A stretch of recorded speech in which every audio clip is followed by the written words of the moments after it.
فأزلهما الشيطان عنها فأخرجهما مما كانا فيه وقلنا اهبطوا بعضكم لبعض عدو ولكم في الأرض مستقر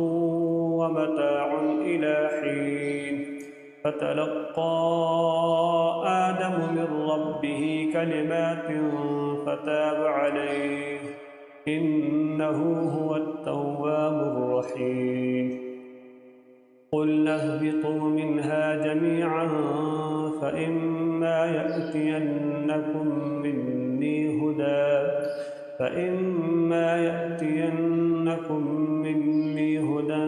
فمن تبع هداي فلا خوف عليهم ولا هم يحزنون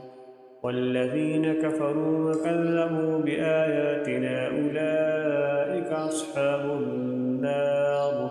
هم فيها خالدون